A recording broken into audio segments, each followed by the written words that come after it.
Yeah, we live back again, guys. You guys know how it is. We never sleep. You got that right.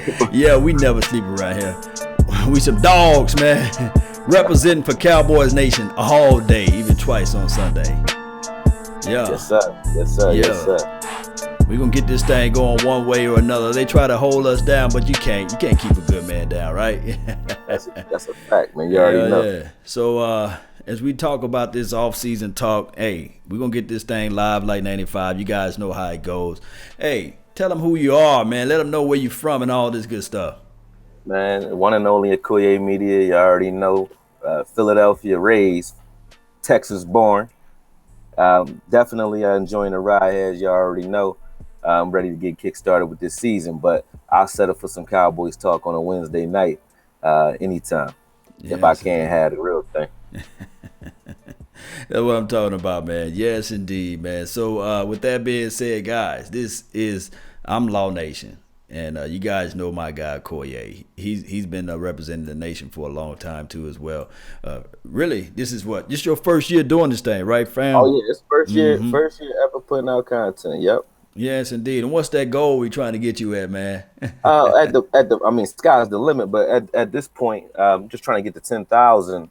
That was my goal for the summer to be somewhere in the 9,000 and 10,000 range. So I'm right on par with where I wanted to be. But I'm definitely trying to grow this page ridiculously because I think the sky's the limit as to where both of us can go with this whole thing because the reception has been great. You know, even with the haters out there, the reception has been great, man. So, I'm loving it. And as everybody knows, like I said on one of my live videos, you mentored me through this a lot too. So, I appreciate everything you've done as well. So I'm loving it. Yes, indeed, man. One way or another, you're going to get there. And shout out to everybody that's in the chat box, flame box, and also on the Facebook panel, man, The Elite, my guy, Live Light 95, Jamal Anderson, I see you, man. Vincent, Bobo, Eric, what's up, man? Pookie, Ray, Stomach Chain, all y'all, man. Shout out to y'all, man. Yeah. What's up, man? Who you got? X Factor, game-wise, Dwayne Haskins, he said he got to run. You got school, but appreciate you stopping in even for a moment. You know what I'm saying? Then you got Chef WD, Mr. Chips Hadley. What's up, y'all? Everybody kind of like trickling in now. I didn't even advertise that we was having it or changing it to Wednesday. Should have did that, but that's all good, building man. The plane while we flying. So yeah. Put the wings and propellers on. We're gonna fly through this thing, and on our way flying through there, we're gonna snatch that Super Bowl, right? Right. Yeah. And believe it or not, we looking better towards that too. We're built defensively. I think the pieces that we added give us the ability to play with a different dimension because we were built before. Not to try to just jump in, but we were built before. I think for a lead, we had a lot of pass rushers, but didn't really have a lot of run stoppers outside of Sean Lee. I think now with the addition, as we said, Antoine Woods, with a healthy Collins, and then a heavy rotation in the middle between Ward, Price, I think, makes that team. They're moving kind of Ely inside. Maybe he'll do a little bit better inside. We get Irving back after week 4. So we're able to play a more dynamic style and more aggressive style of defense now. So, and that defense, if it's opportunistic enough, like if you count how many, and I didn't even get a chance. It's the first time we get to talk about the game, actually. Right. We didn't get to talk about the game, but if you count the number of bat downs that they had at the line of scrimmage last week, that was, not saying they're going to reproduce that every week, but it just shows people are getting their hands up, people are getting in passing lanes, and they're fiery and flying all over the place, man. And if we're able to maintain that, we'll get our paws on some balls. Yeah, hand paws on the balls, and foot and everything else you can get on that ball. Yeah, this is the thing. When I look at preseason game, I'm looking at formation. I'm looking at the temperament of each individual. Of course, during the season you look at the team, but during preseason you can look at the individual play. You can look up where they line up, and you can see a little bit. Even though a lot of people was mad on number 32, I still like the fight that he had it within himself. Although he got beat on the plays, the guy is raw. You know what I mean? Yeah. So you look at the small things whether or not this is the major thing right here. This week coming up, This week coming up along, I want to see improvement. If I can see Right. improvement from week 1 of preseason to week 2, then I say we Right. got to keep her. If I see Right. the exact same thing from the last week, then hey, there's time, maybe time to hit the door. And all these wide receivers that we bringing in, I want Right. to know this, and maybe you can help me out. Why in the Right. world are we just bringing in all these wide receivers? Uh, Explain, educate me, let me know, let the I nation know mean, too as well. do we really have the answer to that? We already understand Mm-hmm. there's a void that's been left by Des Bryant. That's not Mm-hmm. going to go anywhere. People can try to discredit his speed or his abilities or whatever at this point, but it shows that even this team, we understand that there's a void that has been left. Because if there was a surefire replacement, we wouldn't be grabbing guys like Dre Anderson and so on. I know there's probably an injury, I think, to Noah Brown because I haven't seen him. But so maybe it's just a depth thing. But looking at him, he's a fiery um, Terrence Williams type, and I think we keep going after that type instead of the Des mode because I think they feel that they found that in one or two of our players in Hearns and in Gallup, and Mm-hmm. then you also have Mikael McKay who's a high point guy. So I think between those three, they feel like they might have that Des-esque type player. So now they're going after a faster route runner type. They have Tavon doing his thing, but I don't think he's going to be a mainstay as far as starting and playing an entire game. He's going to be a spot work guy.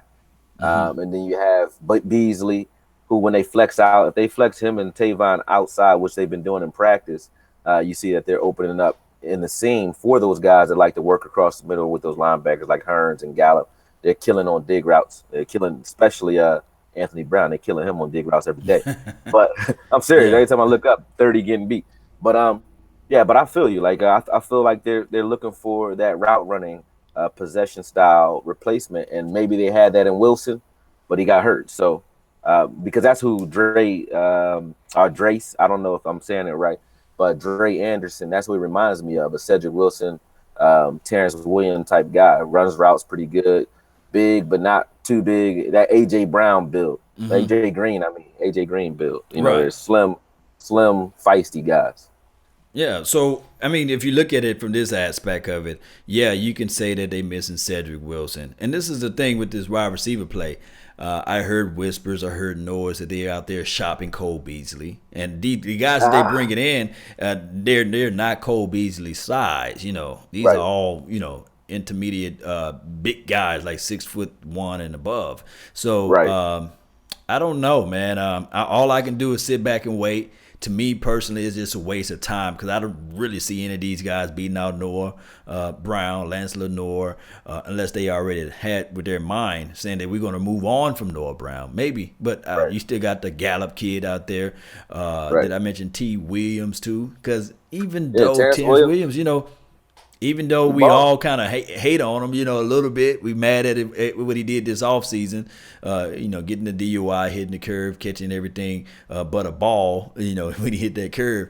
But, Hitting everything. Yeah, yeah, catching everything else, But this is the thing. The team respect him. They still have a right. love affair for him. And he's one of the guys that's seasoned on his team. So I don't know. I can't see beyond this week. I don't know. So it is what Yeah. it is. I'm just still leaning more towards, hey, what do we need to do to help out the secondary? What do we need to do to help out the defensive tackle, the defensive front four? That's what I'm looking at. I think you can put a pin in that. I Mm-hmm. mean, if you have a healthy Antoine Brown, Antoine Woods and Collins playing, Uh-huh. I'm happy at the one tech. We have more than enough three tech guys. So I think we're this is the best rotation or the best talent I've seen up front since the Russell Maryland, Leon Mm-hmm. Letts, and Charles Haley days. We had Tolbert and all those guys. Like we had a lot of guys that could just rotate in there, big Mm-hmm. guys who all had their own little niche, and we got that now. Like I Right. don't care what combination, even our second unit is worthy of a start. You have Randy Gregory on the second unit right now, alongside Jahai Ward and Antoine Woods or Dayton Jones if Irving is starting and Mm-hmm. Collins are starting. Dayton Jones and Antoine Woods are backup interior guys, and I don't mind them starting. You know Right. what I mean? So Uh, that rotation is heavy. And then Dorrance Armstrong is coming on strong. I like his motor. Taco is building. He's Right. doing his thing. Taco's going to get his 5-6 sacks just off of his athleticism alone. The question is he going to be able to get to that 8 to 10 mark using technique outside of that? Because he's going to obviously get those bootleg sacks because he has speed on the edge. So if he catches a quarterback in the wrong look or trying to outrace him, he may get his sacks this year that way. Question is he going to get those extra 3 to 6 that come from actual technique? The ones that Law are getting that he's not. Yeah. That's what we want to see. So even Taco starting in that second unit is good. So our rotation at defensive line is great. Um, Linebacker, I'm even okay with that. I think when you draft a guy 19 and he's not even in your top three, you have two things you can ask yourself: is he a poor player Right. who's a bust? Which I don't think so, because he's playing good. Um, but that's a good scenario to have when you have Joe Thomas, Smith, and Lee are our top three linebackers right now, in my opinion. And then Van Der Esch is a great fill-in anywhere along that line because he looks good. And even Lillard even looks pretty good. He's running around there. 53 is all over the place. So Yeah. happy with our linebackers. Our only question mark, and I know Mark Holmes will probably love to hear this, but our only question mark is at that safety position. And even there, we have players who can ball. I think Heath and Woods are good. I think Frazier's up and coming, and I just want to see a larger sample size from him, but I like him. But the Right. problem is, if one of those guys goes down, there's not much behind those three. So as far as depth, I don't know about Jamil Showers. I mean, he either makes this 53-man roster this year, or it's time for him to hang him up. But I'm not sure about what he'll be able to do. So bringing in a safety is probably the only concern, if there is one. And I say concern because there's just a lack of a better term to use, because I'm really not worried about our secondary much with the size that we have in guys like Cam Kelly and guys like Alumba and the experience we have in a guy like Byron Jones, Cheeto. Those guys can all play. And I think that's probably why they're not looking for a safety, because those guys are versatile and they can play that center field position if push comes to shove. They're not hitters, except for Right. Cheeto. Yeah. Except for Cheeto. Cheeto. But And they can do it. I hear noises out there that Kayvon may be injured, may be placed on injury reserve. Somebody in the Oh, chat box let me know if any injury. I heard LVE got injured and Tavon Austin. I'm gonna knock on some wood because I don't want all this to happen. But injuries is part of the game. We got to understand that. So the NFL is a war of attrition. The healthy team normally wins it, So, but shout out to those that's in the chat box, man. Brian Bradford, Savage Time, one of the coldest names on YouTube. Ghost of Flatbush. Hey, that's a cold ass name. Shout out to you, man. D. Wilson, William Perez. We have Sack Twin Boys for life. And who else we got? Garzar. Shout out to you. Anybody that's on your side of the woods. yeah, definitely another shout out definitely goes to I made this track.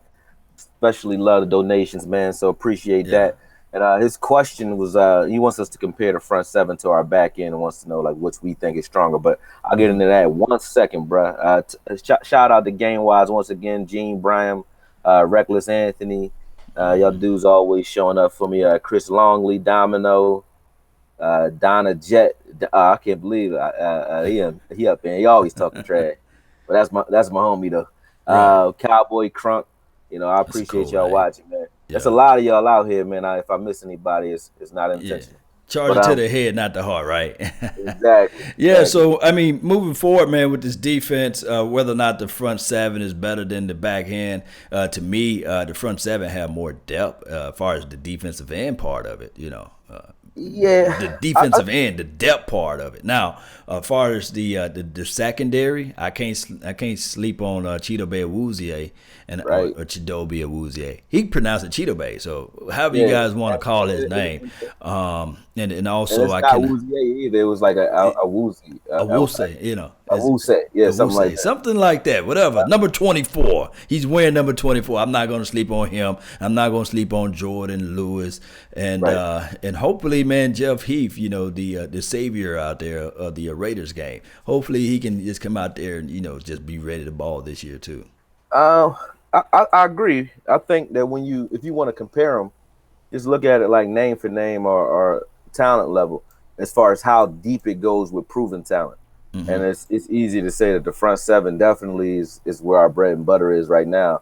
But the good thing is a good front four makes your back end stronger. So if anything, those guys are going to still be playing at the same level as our front seven, because you see all the bat downs and all the pressure. That's going to create opportunities for these defensive backs. These young guys aren't going to have to cover for 4 or 5 seconds. They have to cover for 3, and that's going to make everybody better. So I think it's the front four or front seven that makes everything move and go on this team right now. And then if you look at the depth, like I said, Randy Gregory, who initially was the front runner on this team in 2015 coming out in that draft, is now playing second, third, fourth fiddle to guys right now like Dorrance Armstrong, Taco, and D. Law. And he still is, in my opinion, the most talented pass rusher we have on the team. And he's still not, that guy. He's not. So that tells you where the depth is right there. Then you have guys, like you said, you have Irving, then you have a clone in Irving and Jahai Ward. And I keep saying his name not because Ward's a beast or he's going to set the world on fire, but because I trust Rod Marinelli.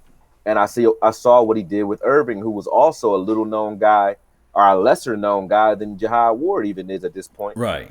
And we saw how he's kind of made his strides over the last 2 years under Rod Marinelli. So we might not see the best of Ward this year with Marinelli, but we know what he can do if the heart is willing and the body is able. Jahai Ward will be able to ball. So Jahai Ward. Yeah. So it's like we got too many players that we like that could start. Whereas in the secondary, we're about 3 deep at corner. We're four. Though I say 3 because I don't care to see Anthony Brown start for me. But I say we're 3 deep at corner, and then it's a bunch of question marks and one nuisance. And that's AB. And when I talk about AB, I don't want to talk too derogatorily about him. But go ahead, man. Just go ahead and tell us all about it. It's just, man. Tell him why you mad, son. Yeah. No, but it's serious.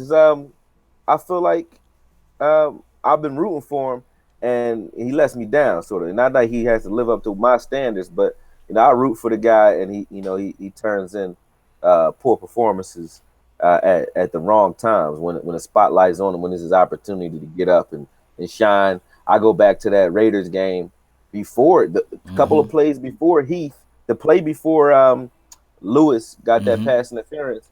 He had both hands on the pick six. Game was over. And he could have been the savior of the year. Right. People would have loved him. They wouldn't have been talking about, is Heath worth it or not? Because Heath wouldn't have had his opportunity to save that game. Brown would have been in our good graces a couple of times. And he's done that too. So that's why I'm looking at him like that, because when opportunity knocks, you got to be prepared for it. You can't. Right. T.O. used to say you can't get ready. You got to stay ready, so you ain't got to get ready. And he seems like he always got to get ready. Well, I mean, yeah, he's one of the guys that if he does not perform this year, then he's out of the door. So we understand that part of it. And this team, man, the thing is, as far as the defense, we saw the difference, right? You're talking about all the bat downs that they got earlier, right? Right. So they closing out in the passing lane. We got this young, hungry guy, number 74. I call him DA, Dorrance Armstrong. This team is going to be something different. I do know that we speak the same thing over and over again, but it's something about this team that is different. The temperament, the pace, everything else. I'm listening to 105.3 The Fan. They were talking about the way that everybody's just being so aggressive this year and having like a chip on their shoulder. I really think that this team may just be one of those teams that's something special this year. And although I do know that that a lot of people have the reservation, which rightfully so, because really in the past 8 years with Jason Garrett, Jason G, however you want to call him, Carrot, some people call him Carrot, the Red Machine, whatever you want to call him, there's something about consistency. We got a consistency with the coaching staff, and we also have consistency now as it relates to this going to be the third year that Dak Prescott will be behind center or under center, and he was going to play the quarterback position. And now if we can have a clear head and a clear mind with number 21, this guy who's already highly touted as being better than Adrian Peterson coming out his first 2 years, can somebody argue against that? So I think that if you add like an Adrian Peterson type of running back on his team, as we relate to what 21 can do, I think that this team can be something special. It's just that we have to put everything together. I've seen on one of the shows, I think it's 105.3 The Fan or ESPN or Fox News, one of those shows, I can't remember. But they was talking about the only reservation that they have on this team is the coaching staff. And that's not even. I mean, if that's your reservation, I'm actually okay. Even Sir Clap-A-Lot, man. One thing I can say that he's done this year that I see, it's like they're committed. They're committed like a pig is to bacon, man. And the reason I say that is because the things that we do well. If you look at our team historically, the things that we've done well, we had like one guy that can do it. We had one. Lucky Whitehead. Now we have Cole Beasley, we have Tavon Austin that are like those little tweener type players. We have depth there. We had one Terrence Williams. Now we have guys like Gallup. We had drafted Cedric Wilson. We just picked up Anderson. We have Deontay Thompson. We have other guys who can get in there and actually do something serviceable behind those names. We had one Jason Witten, and then it was like, since Martellus Bennett left, it's just been a bunch of random guys playing tight end for us, and they might not have been random players or random talents, but they were kind of shrouded under that umbrella or that shadow that Witten casted in Dez and Romo. So I think if anything good came of those three leaving, it was the maybe the cap space, or maybe just the influence, the freedom of culture change that came with them being gone, those big personalities all leaving. And I'm not saying they were negative, because I don't think Dez, Witten, nor Romo were a negative influence at all, honestly. It's just that it's hard to come in and try to change something that's already established, where now we have depth at every position, in depth that's not different from what's playing in front of it. Like Zeke's a smash mouth finesse guy. He's like they call it in boxing a puncher boxer, not a boxer puncher. He's a guy that'll smack you in the mouth, but he does have some finesse to him. And then you have a guy right behind him, in Rod Smith, so it's more of the same. And then you go get a Bo Scarborough, more of the same. Before, we would have three different types of guys back there, where you couldn't play your style and impose your will all day. But now it looks like that's what we've gone after. People where it's like, okay, you tired of that? And he need a break? All right, we're gonna give you more of it. He's sitting right here on the bench. He do exactly the same thing. And they're doing the same thing on defense. It's like Will McKay and those guys have really found the types of players they like, and you can see it because these guys aren't clones of each other. Like if you look at Antoine Woods, you see a lot of Collins. A big guy with a motor and pass rush moves. DeQuinton Osborne was more the same thing as a Collins as well. They look the same. Like Collins last year actually had more pass rush moves in practice. He was the hottest looking defensive lineman, even above D-Law. He had moves on top of moves for a big guy. And Woods is more the same of that. You have, as I said a second ago, Ward, Ely, and Irving as those long body guys, and then another Crawford in the middle as well. Like these guys they all fit a similar mold. So it's sort of like Ozzie Newsome in the Ravens. I think we have a style and we have an identity. So seeing that this year, I don't really put any I was very critical, but I don't really put any limits or any set expectations on this unit, other than I want to see us flying around, and I want to see us be a mean, in-your-face team, whether it's offense or defense. We just want to, sort of like Pittsburgh, just smack you in the mouth, man, and let you know you were in the game. If we can finish a year out, a hard-fought defensive year, which it will be because of the teams we're going up against and the style we play with the run, if we can finish this year out, as I said before, in the playoffs, I'm happy because I feel like I'm happy with the direction our GM, our true GM, is going in with these guys. I just want to see more. I don't see how you add a player in the next year's draft, and I'm not talking about next year already, but Right. I don't see how you add players to this in the offseason and this gets better. Like imagine if we had to, we have a safety that emerges this year, and we go out and get an Earl Thomas next year or another Pro Bowl level talent on that back end that's already fortified. Like this team is primed to go somewhere, and you're right, it is riding on Dak, who's looking better too. Like when I say improvement, and that's what I wanted to see in Dak. He's still not connecting on the passes that you want him to connect on fully. But the way he's missing now is a lot better than the way he was missing last year. And what I mean by that, he's not underthrowing anything. He's overthrowing everybody. So now it's just about putting the right amount of touch, the right amount of air under the ball to get it where he needs to be. But at least Right. he's not worried about the mechanics and getting it out there. He's getting it out there. It's Yes, just not indeed. where it needs to be yet. Yes, indeed, and I saw that observation too as well at camp. I'm looking from the third party points of views from what people are putting out there as far as film. Right. Hopefully, when the Cowboys come down here in practice, I can weeble wobble my tail down there and watch it from my first eye. You know what I mean? Right. But neither here nor there.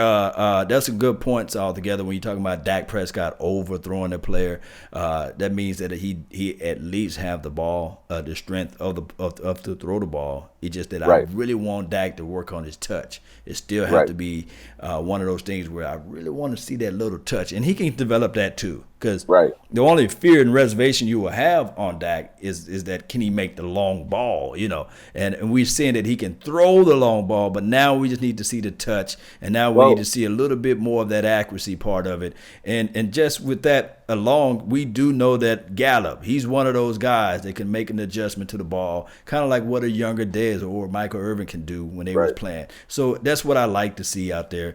Shout out to D. Wilson dropping the flame of knowledge out there in the box. He said, along with the salary cap of next year, that should propel us into getting a star player, basically, because he said that salary cap is going to be wide open. And just like I say, live like 95, we finally going to have some money to move around and get some nice key free agent players or pay our guys. So I really like that information, D. Wilson. Keep dropping the flame out there. And shout out to you too as well, Chris. I see you dropping all type of flame emojis out there too as well. And shout out to the beer gang.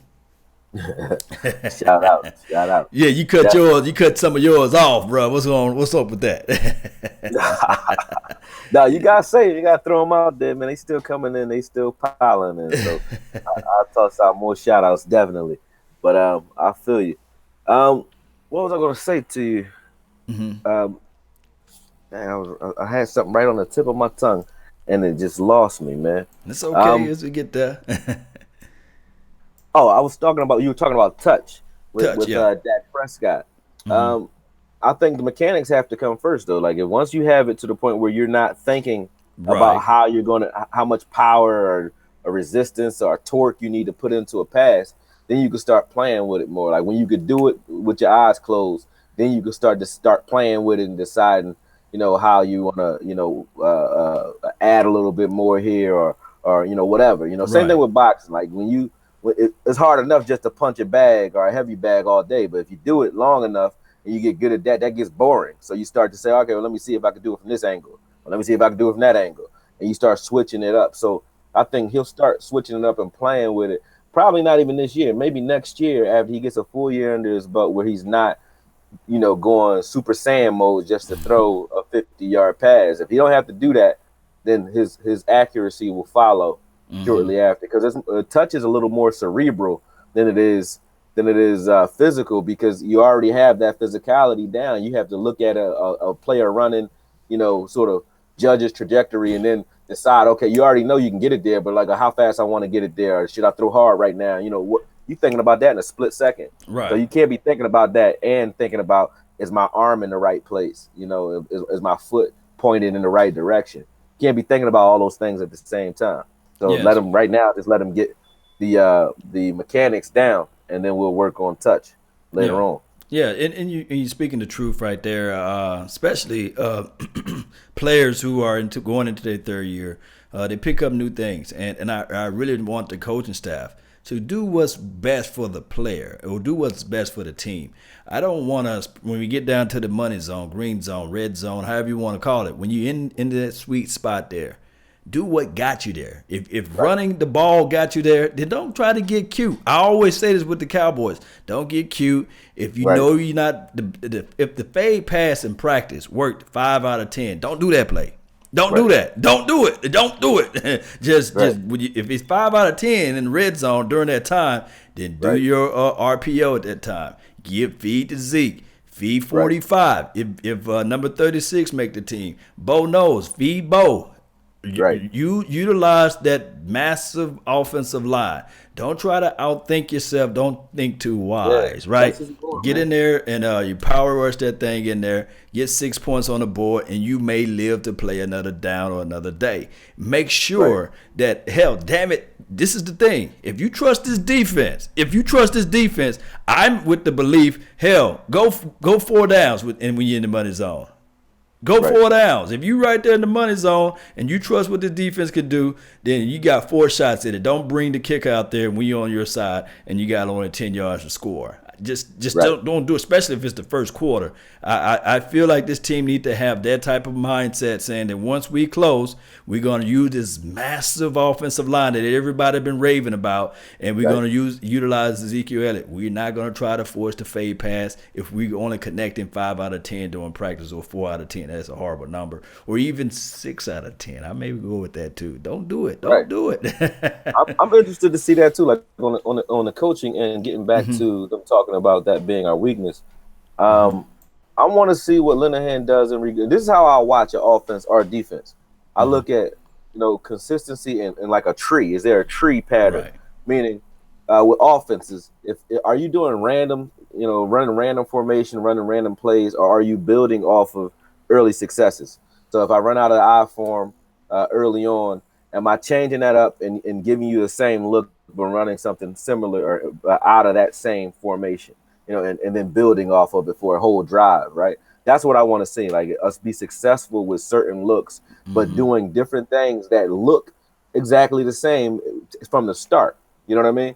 So a defense can't really pin down what you're doing, because you look the same every time. The same thing when they used to talk about Jerry Rice running routes, they would say every route looked the same. When you're running the fly route, it looked the same. You look a comeback route, it looked so you can't really anticipate what's coming next. If we have a flow like that going where it's not just random plays, we'll come out in the I form, and then the very next play we're in shotgun, and then we backing up, and I'm like, oh look, come out with a drive and a full-fledged script, maybe in the first 14 plays, something like that, where we know this is the type of look and this is what we want to give this defense right now, so that we can set them up for this in the second half. And I'm not saying none of that's being done. I just want to see it a little bit more, jumping out there a little bit more on you. And it was like that in 2016. And as I said before, I think that was because of Lucky Whitehead. Now people don't really give that much credit, because it allows you to still be basic. Having a guy that can move in motion and identify certain defensive looks and expose those looks gives you more flexibility even when you're not doing anything extra. You don't have to, less is more. You don't have to be super creative. You just have to, you want Dak to see what's what. Move this guy around, and a guy that they have to respect around, and let's see what they do. Yes, indeed. You know what they'll do if you move Dez. You know. Yeah, what I mean? And they already had the mindset of how they're going to play against Dez, but this now is like a pretty much a xenophobic, way of looking at things. The fear of the unknown. You just really don't know who's going to be the focal point, and it's something different. And I'm gonna just give a shout out to everybody of the platforms that we are on right now. We are on Phantom. Go follow, and like, and subscribe to Phantom. EBSN online. This is on my Facebook side of things. Big Game James, Silver and Blue Nation. Did I mention D. Dallas Prospect? Every legend was once a prospect. And, of course, we know that we are on All Nations and Akoye Media's outlets, too, as well. Guys, this is the thing. When we talking about this offense and we talking about what a Lucky Whitehead did in 2016, I do know that the collective few, that's out here saying, well, he was a horrible guy. He fumbled when he got the ball, and he really wasn't really doing that much. But he does things that was unseen to the eyes of the most, right? Because it's just like what the Tavon Austin is going to do. He's going to bring, when you line up the defense, you're going to have yourself saying, do you want to go with an extra linebacker? Are you going to go with the base format with the linebacker, or are you going to bring in the nickel formation, whereas you're going to have an extra DB so that they can handle that speed? And what that does is that now when you bring in that extra DB, you got a guy named Ezekiel Elliott, the path of the righteous man guy. You know what I mean? He's licking his chops because he know for sure that 9 times out of 10 he's a little bit bigger than a DB, and the DB normally gonna line up a little bit outwards, and he know for sure he can get 6 to 7 yards off of those edge runs or sweeps. Right, right, and then on top of that, think about this. Think about our I formation right now. Whether it be Jarwin, I don't think it's Rico that starts, but whether it's Jarwin, Rico, Swain at the tight end position, then you have Jamez Alawale at fullback, and then Zeke back there, right? And then you have 2 receivers outside. You can flex out of that.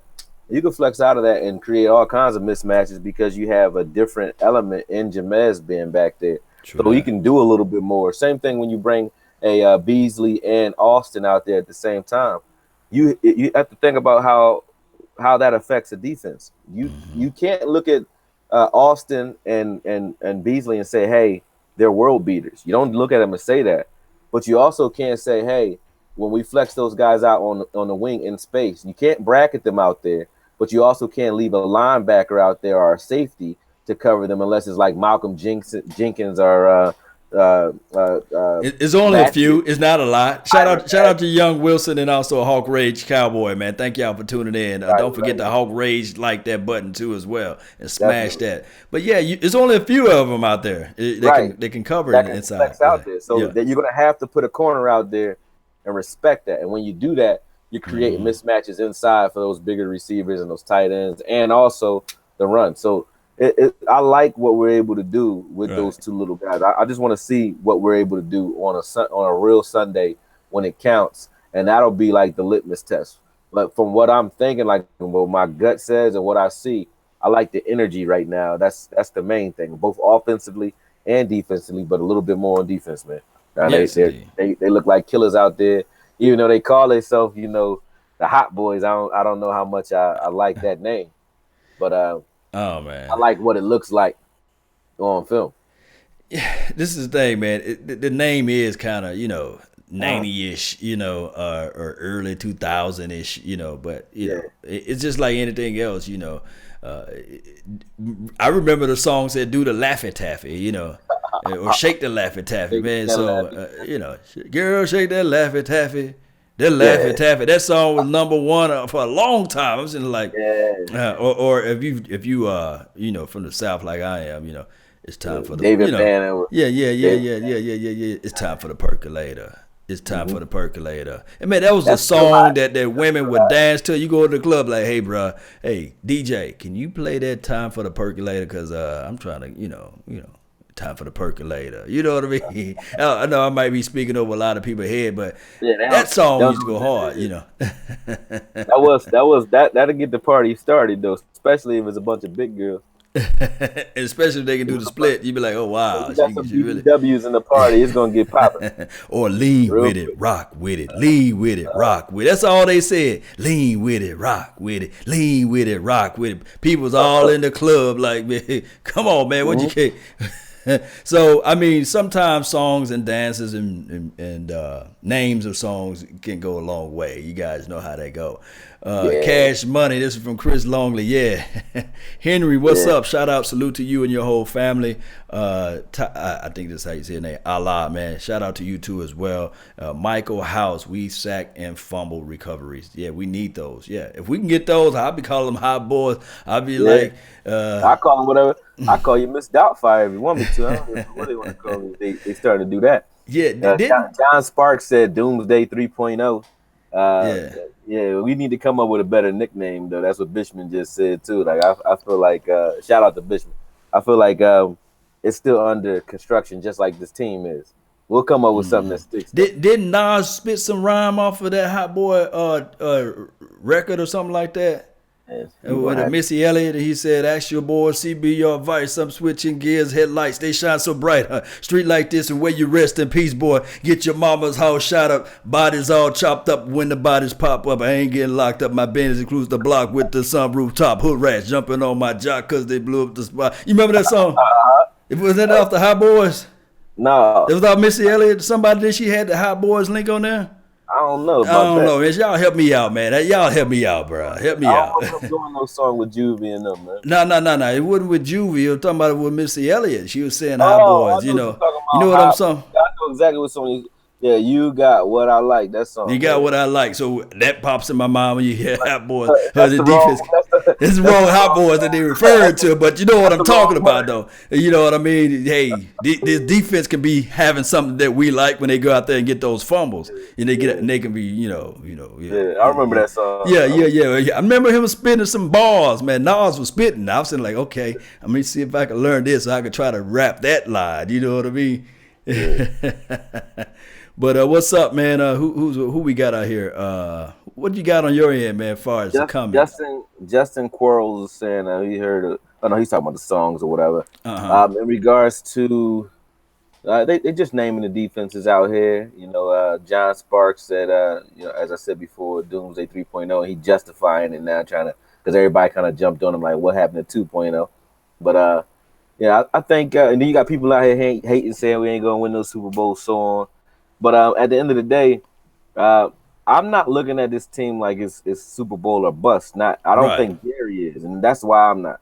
I'm not saying I don't want one this year. I really do feel like we have a team. If the Pittsburgh Steelers under Cowher, with Roethlisberger that year, if they were able to win a Super Bowl with the inexperience at quarterback and not having been to where he is now in his career, I don't think that we're any different. I think we're better overall offensively than they were at that time. It's just that we need Dak to hit a couple of those throws that he's not hitting right now, kind of to open that defense up. But defensively, if we were already ranked 8 overall, Mm-hmm. if you ask yourself one question, did this defense get better? You have to say yes. So Right. if our defense got better, not saying that others aren't, not saying there aren't injuries, and some of those balls that might have been deflected may be caught this year for touchdowns on us. Who knows? So anything can happen in the NFL, but we definitely got better on defense, and I know we play ball control offense. So Mm-hmm. even if you are a better offense, you're not going to get as many opportunities as you once get against our team because our defense is going to give us a couple of those 3 and outs that we've been looking for and turnovers, hopefully. And our offense always has and always will play that Parcells ball control, run the Mm-hmm. clock through the clock style. That's what we do, and we're built for it. We're built for it. Yes, Um, indeed. We build for it, and this is the thing. If anybody, and I'm gonna just give a shout out real quick to my Facebook panel, David Holyfire and Kerry Teagle and Jay Riss. Man, shout out to you guys. But this is the thing right here. Marcus Akoye. Callaway gave you a shout out too, Law. Yeah, He said shout out Law up here on my page or whatever. Go ahead. Callaway the best way all day. But this is the thing, man. Or Galloway. What was his name? Callaway. Yeah, Marcus Callaway. Callaway, shout out to you, man. This is the thing. Before I get into the tangent on the expectations, we know for sure nobody in the chat box, nobody that's on my Facebook panel or anywhere else you watching this show, even on Ricochet. This is the thing. Nobody saw the 2007 New York Giants. I'm going to say them. Nobody saw that team winning the Super Bowl. Nobody saw the 2011, I believe, Right. Giants won the Super Bowl. They didn't see that. And one could argue the fact that nobody saw the 7 and 9 last year before last, the Eagles doing what they did this year, or what have you, to win the Super Bowl, or last year, whenever they won the Super Bowl. It was 2018 when they won it. But I'm talking about the season-wise. Nobody saw them coming, but, you Right. might have your collective few Eagles fans. Yo, we knew we was going to win the Super Bowl. No, it's always something about getting hot towards the latter part of the season. If we can find out a way to get everybody back, and I'm talking about Belly Irvin because I already know that there's news and reports out there saying that he will not play at all this year. But if we can find a way to strike a match and blow up everything towards the latter part of the year, as in a good way, blowing up things and making everybody really high boys with that horrible name, and we all be running around here talking about high boys and trying to requote some cash money, 99 record, 95 records, however when they was doing that high boys record. We'll all be running around here talking about that. So all we need to do is just a few things to happen. And just like last year, one can argue the fact that if Ryan Switz never fumbled the ball and if a few plays bounced our way, like a Green Bay, if somebody was able to get to the Green Bay, we won those 2 games alone, Green Bay against the LA Rams or even the Chargers, if we won those games, maybe we'll have a different outlook at this year. And maybe Seattle game. So football it's parity in the league, but football is a fickle process as it relates to win-loss record. So hopefully this year we can have a healthy-minded Ezekiel Elliott and everybody else stay in good grace, and maybe we can get on that hot boy streak. That's a fact, man. I feel that. I feel like the ball is in our court at this point. I do agree with that. I mean, we are going to get punched in the mouth because there's been so much controversy surrounding the team this year. So a lot of people are going to be watching. It's a lot more pressure. We have, honestly, in the news, and this is what's crazy. And that's why I don't really like the media because, they coming up with whatever they come up with. But we've been talked about more this offseason, maybe by design, than the actual Super Bowl champs. Right. You very rarely hear about the Eagles. They flying under the radar, and they got a ring last year. You know what I mean? So that's how much pressure we've gone and added to this team. And as I said, pressure busts pipes, but it also makes diamonds. People say, right? Mm-hmm. So we're gonna find out which one we are this year. If we a wholly rusty piece of shit, or if we're something to behold. You know what I mean? We'll find out. Yeah, I mean, but somebody said we were. That 5-star. He says that we were ranked 8 overall, but we sucked in 8 games last year. But what I'm saying is, if we're still ranked 8th overall, and we all saw that we struggled defensively and stretches last year, and we still managed to rank 8th overall. Correct. Imagine what we are when we don't struggle. Like what we were if Sean Lee doesn't get hurt for 5 games. If Hitchens, Sean Lee, and Smith played together for an entire season. Imagine what we were then, because we did struggle and suck during stretches of the year, but we still were 8th overall and 11th in the past, respectively. So, and I would have never even guessed we were that high from the way we looked. I agree with the way we looked in games, but at the same time, man, we're better than we were at that point, and I really like the way we moved our talent around. So, we're going to see Byron out there jamming his heart out. Cheeto's out there, cutting up, coming inside routes and knocking shit down the way he's supposed to. Jordan is looking good on special teams. He's looking good in his 7-on-7 drills. I haven't really seen him in the 11-on-11s like that. Anthony Brown is practicing. Matter of fact, let's take a shot at that. He's practicing great. Let's just see him do it in the game. That's what we're waiting for. That. Yeah. I mean, what if when he can do when the lights are brightest, So that's what we're waiting on, Exactly. Yes, indeed. So I know I get a leg go. Let me get my mic together. Let me see if I can get this thing together. Now it's together. All right. So this is the thing, guys. Hey, in closing, because we're going to try to do this show for about an hour. This is the thing. If we can get out there with all our guys healthy, let me know again, guys. I do know that I didn't get a chance to read any of the Cowboys news because I just been on the ground running when I got off of work. A whole bunch of other stuff. So it's been all pleasure because I got a promotion at my job. When you're doing the promotion, up, the wife you want to take you out. Yeah, appreciate it. Take another shot. Take another shot to that. Yeah, take a shot of it, man. So and then I got to go out of town this week. I will be back Sunday. So I'm gonna be missing in action for a few days. So, but it's all good. It's all good for the glory of me celebrating my promotion and stuff like that, and also going back to my hometown and some other stuff. So, but neither here nor there. This team can and will do better and so many factors if we can just stay focused. Focus is like this. I always like to give analogies. Difference between a laser and a light bulb, they both beams of light. It's just that the laser is so focused, that beam of light is so focused that it can cut through diamonds. It can cut through the strongest steel in the world. It can cut through the strongest metal in the world as well. It can show a beam of light that can flash from here to the moon because of the focus point of that laser. Meaning that just because you got a light, that doesn't mean that you're not as bright as the laser, but it's just all about the focus. And if we can focus in on this team and get the defense together and get the offense together, then we can cut through all of the BS. We can cut through whatever the ESPN, the four-letter network, that's what I call them, and whatever everybody else is saying about this team. If we can just stay focused. And I'm thinking that was the main reason of where they going with this team. And I do know that you love your guy Dez Bryant. I hope he land on his feet in Cleveland Browns. I hope that Jason Witten have a wonderful job career too as well on the four-letter network. But if we can just stay focused now on the younger guys that we have and the acquisition that we made through the offseason, then we can cut right through all of the BS and host that Lombardi Trophy. Yes. Right. Let me cut to Brandon Newkirk too. I appreciate the donation.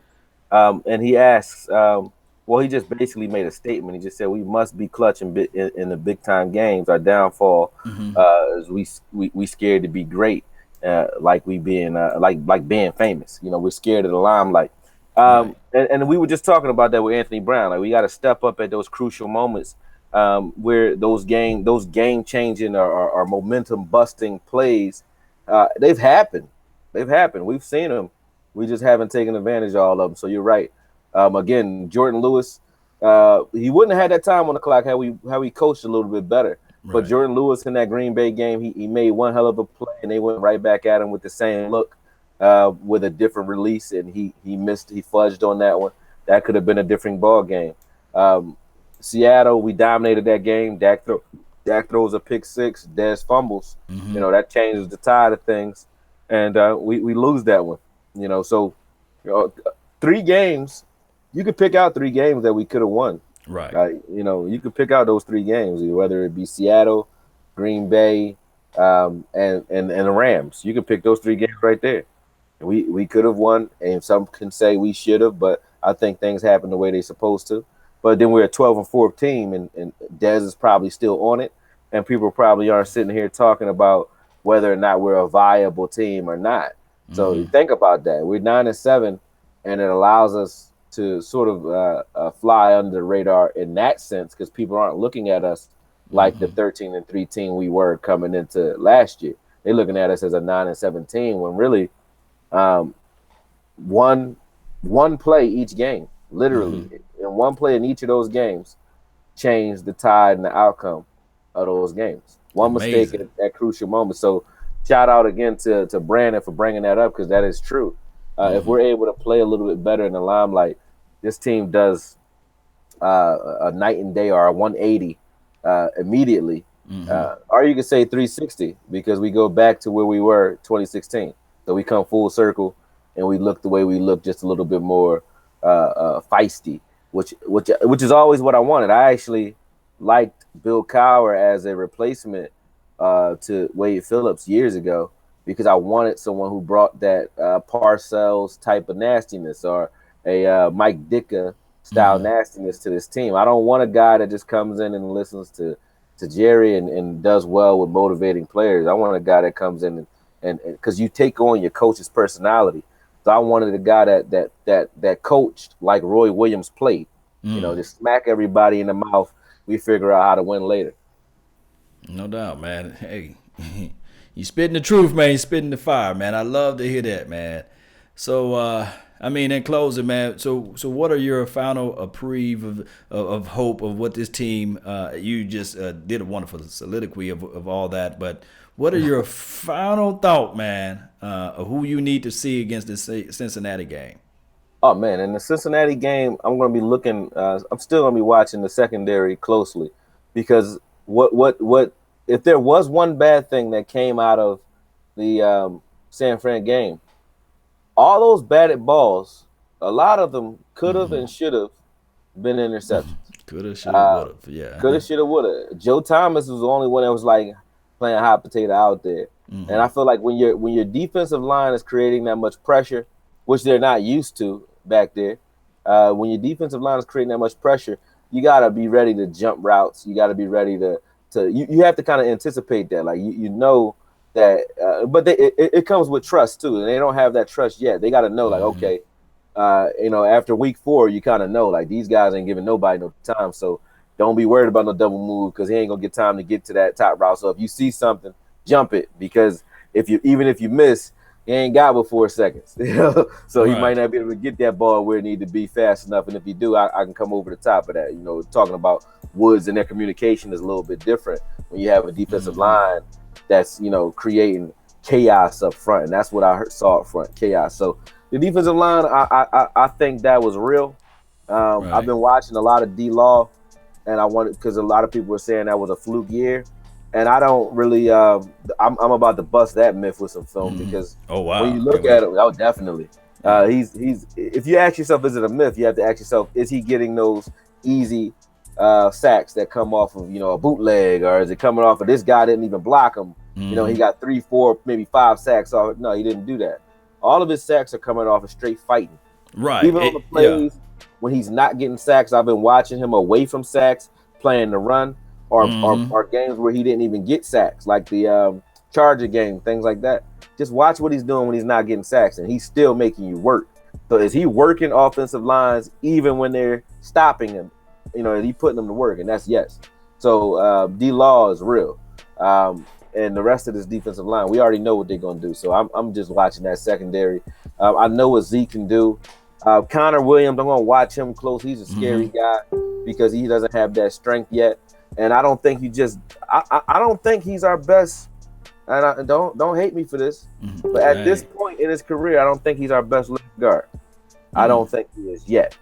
I think he has the potential to be a better tackle than he is a guard. And the reason I say that is because he's more finesse than he is power.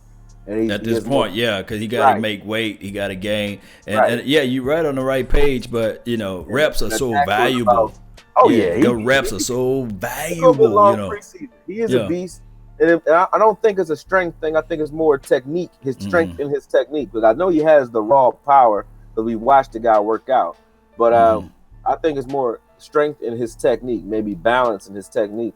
Because inside he's facing defensive tackles and those big slashing David Irving type tackles are like Vach would say, those one gap idiots. They come forward and they give him problems.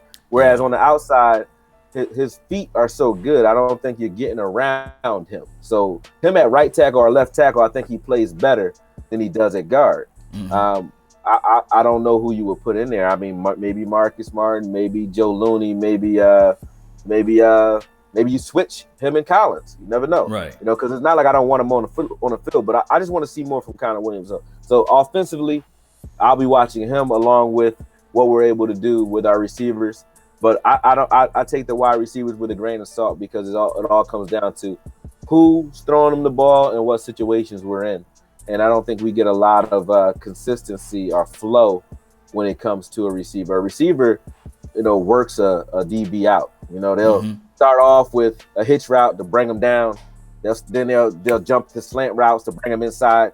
Now they're dictating the leverage of that DB if they're doing it right. Right. When you don't have a full game to do that, it's kind of whatever works in the first quarter works. So you really don't get a real view of what that receiver can do until you get into the regular season, because then you start seeing, okay, all right, he comes down because of those hitch routes. He steps inside because of those slant routes. He's taking that away. All right, now when I start double moving off that slant and running fades or whatever, now he's playing trail technique underneath that on that back shoulder. So it's like you're controlling where he's going. And you can't really get into that type of progression if the offense isn't in sync, or if you don't really have that much time on the field, with the same quarterback. So the receivers, I kind of saw what I needed to see in training camp. I just want to see what they're able to do in real game time. But you have to weigh the quarterback play and you also have to weigh when those receivers get in, because you have Cooper Rush and Mike White who will be playing behind a different line when some of those receivers get in. So, if a McKay doesn't do that much, it is not because he can't do that much. It might be because he's playing in the fourth quarter where we don't have really the same line in front of a Mike White, or we don't have the experience in a Mike White or the chemistry there. So, it's a lot of different things you can say about receiver. I know everybody else is looking at that, but I saw what I needed to see in a Lance Lenoir, in a Gallup. I like McKay and making this team and being a red zone guy. So it's about, and then you already know Beasley and Tavon Austin. So I think it's like 2 spots left, maybe 2, in that receiver core. And Deontay Thompson hasn't been around, so I don't really see who fills those shoes. So I don't really care what we do outside of those 5, honestly. No doubt, man. Hearns. I'm sorry. Hearns is the 6th guy. Yeah, Hearns balling. I'm sorry about her. No disrespect to Hearns or Terrence Williams. Matter of fact, so that's 7 receivers right there. So I don't really. I guess I proved myself wrong right there. No doubt, man. No doubt. Receivers that I think definitely should and could make this team. McKay is probably the one bubble guy, and that's a toss up between whether or not you like him or Noah Brown. No doubt. So, I mean, and you like him over Noah Brown. So that's good, man. So this coming weekend, we're going to be looking at those guys, right? And you know me, preseason, I'm looking at the 4th and the 3rd guys, stringers. And remember, guys out there that's in the chat box and that's in the FP, the elite Facebook panel. Shout out to y'all, man. Over 135 comments over there in that section over there. This is the thing. We're looking at individuals. I do know that in the regular season, look at collective team. So individually, I really want to see what the receiving core, can they duplicate what they did the first game.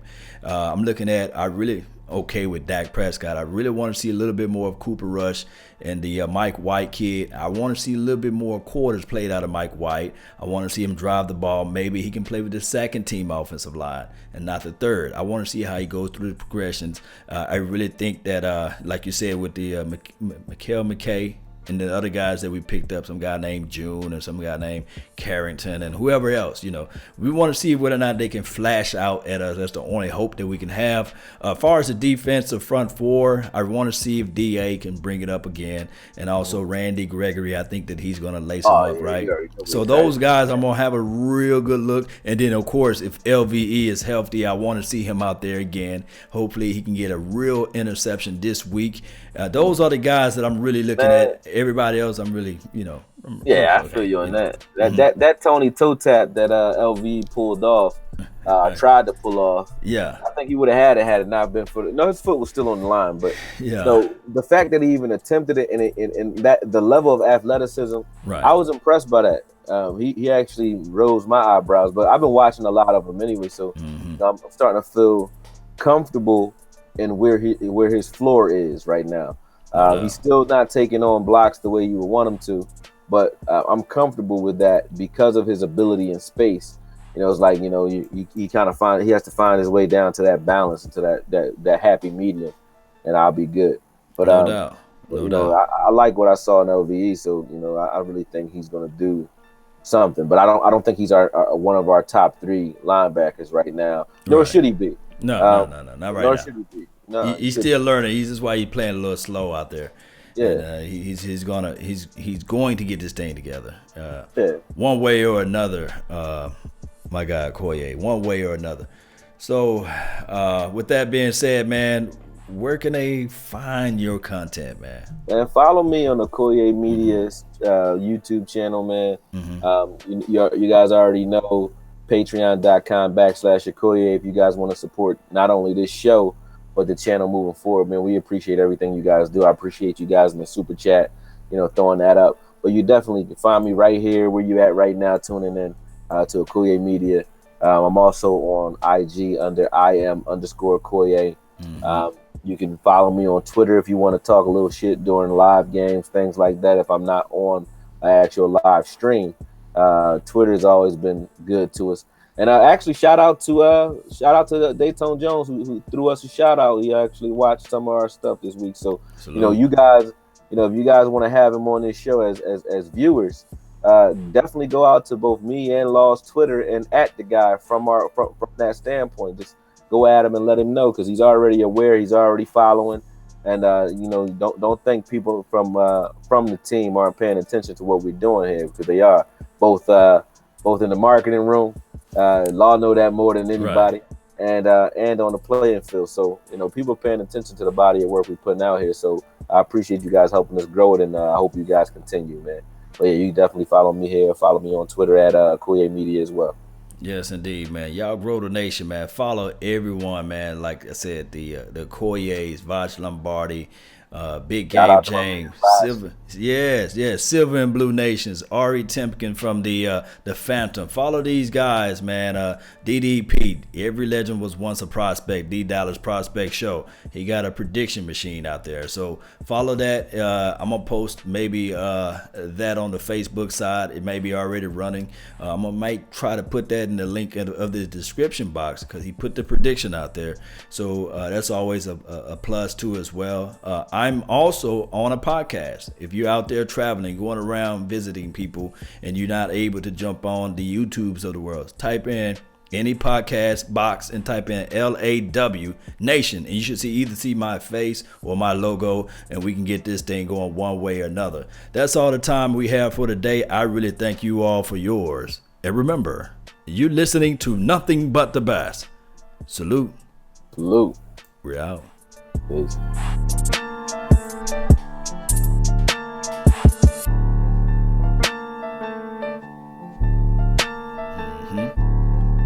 Almost there, baby. We're gonna get this thing going, man. Salute to all y'all, man. Yes, sir. Yeah. Let's get it. Roll on out of this thing. On like neck bones.